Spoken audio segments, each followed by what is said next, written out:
Homeless girl gave her only blanket to freezing baby. What 250 Hell's Angels did next. The night the cold tried to erase her, the city felt hollow, like someone had scooped the warmth out of every street and left only wind and shadows behind. She was just a girl with no roof to call her own, wrapped in a threadbare blanket that had seen too many winters and too many tears, and yet it was the only thing standing between her and the kind of chill that sinks into bone and memory. She was used to hunger gnawing quietly, to people looking through her like fogged-up glass, to the ache of being invisible in a world full of noise. But that night, when she heard the faint, desperate whimper coming from behind the dumpster, something inside her stopped. Her breath, her fear, her thoughts. Everything paused, as if the universe was waiting to see what she would do next. If you believe kindness still matters, if you believe the smallest act can change everything, please like, comment, share, and subscribe, because stories like this remind us that second chances are real, and they begin with a single human heart. She crouched down, the ground biting through the thin soles of her shoes. There, tucked in a cardboard box, was a baby, wrapped in nothing more than a thin shirt, trembling like a leaf clinging to winter. No mother, no note. Just the sound of tiny breaths turning into panicked gasps.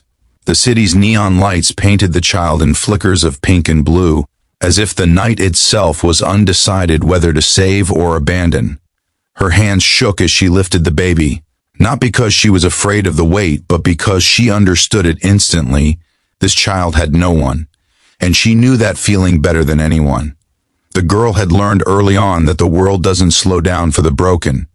Shelters filled up, promises failed, doors locked. Some nights she slept under bridges, other nights behind grocery stores where the smell of fresh bread mixed cruelly with the ache in her stomach. She didn't own much. A backpack with a cracked zipper, a pair of socks that never quite dried, and the blanket. That blanket was her comfort when the voices in her head whispered that she didn't matter, that she would be forgotten. It was the last thing her mother had handed her, the night the hospital bills swallowed everything. It was her past, her shield, and her future, all stitched into frayed fabric. But the baby was colder than she had ever been. Breath fogged the air as she looked at the child's bluish lips and fragile fingers curling toward nothing. She knew hypothermia when she saw it. She had watched it steal life before. Her chest tightened. She didn't think about tomorrow or how she would survive the night. Without hesitation, she unwrapped her blanket and pressed it around the baby, tucking every corner, whispering silently with her heart that warmth somehow would hold. And in that moment, she became colder than the city itself. The wind sliced through her clothes like knives. Her jaw trembled uncontrollably. She pressed the baby close, letting her own body become the shelter she no longer had. Cars passed, faces glanced. Some looked away quickly, uncomfortable, afraid of being pulled into someone else's struggle. Minutes stretched into something longer, heavier. She tried to walk toward the hospital several blocks away, but her legs felt heavy. The streets seemed endless, and the world was growing dim around the edges. That was when the rumble began.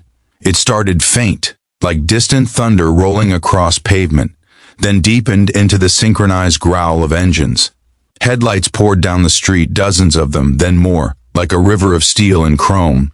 Leather jackets, patched vests, bandanas, an intimidating army of motorcycles gliding beneath the streetlights. People scattered to the sidewalks, staring as the line of riders slowed, like wolves sniffing danger. They saw her. A small figure hunched over, shaking, clutching a bundle wrapped in a worn blanket. They didn't see a problem to avoid, they saw a crisis unfolding. The massive bike circled gently, blocking the wind, forming a barrier between the freezing night and the fragile scene at its center. One of the older riders swung off his bike first, not with swagger, but with urgency, moving fast and steady. Others followed, boots crunching on the frost. What happened next would ripple farther than any of them could have imagined.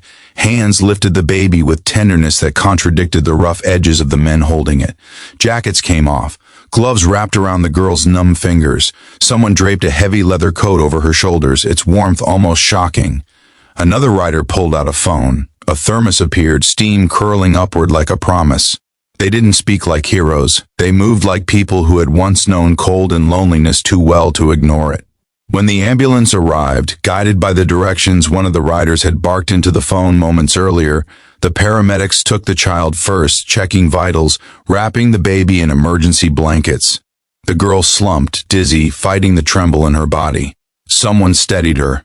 Someone else paid for the ride she didn't know how to afford. By the time the doors closed, the riders had already made a decision none of them needed to vote on. They followed. At the hospital, fluorescent lights hummed, the air smelled sterile and sharp, and the night felt too bright. For the first time in years, someone registered her name. Someone asked if she had eaten.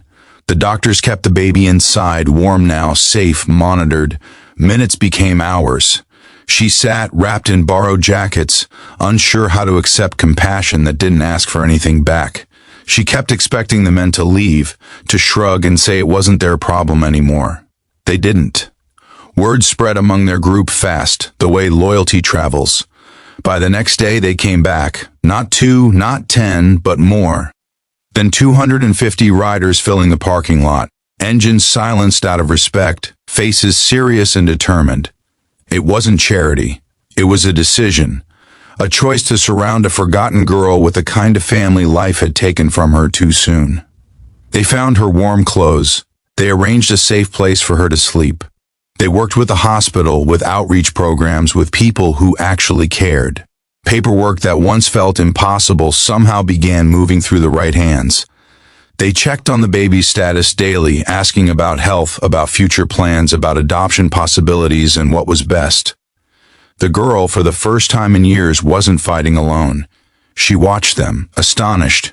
Men the world often crossed the street to avoid, carrying teddy bears into pediatric wards, speaking softly to nurses, showing up again and again. She felt the slow thaw in her chest, not just from heat, but from dignity returning, from the realization that her act, giving away the only thing keeping her alive, hadn't disappeared into the night. It had created a spark, and sparks can start something much bigger than you imagine. The days ahead weren't perfect. Healing rarely is. She battled fear that this was temporary, that any second it would vanish like breath on glass. But appointments were kept. Doors opened. Opportunities appeared. Eventually, she found herself in a small room of her own, not glamorous, but safe. A bed, a pillow, a window where light came in like hope instead of judgment. Her hands ran along the sheets as if checking whether this was real. And the baby, the child who had forced the world to pause, survived. Health returned slowly, like color flooding back into a faded photograph. There were plans in place, people committed to making sure that tiny life never again faced the cold alone. Whenever she visited, she stood quietly, watching that fragile chest rise and fall, knowing that everything had changed because one night she chose to give away the thing she loved most. If this story has touched your heart, if it reminds you that the roughest exteriors can hide the deepest compassion, please like, comment, share, and subscribe. Not for numbers, but because spreading hope matters more now than ever.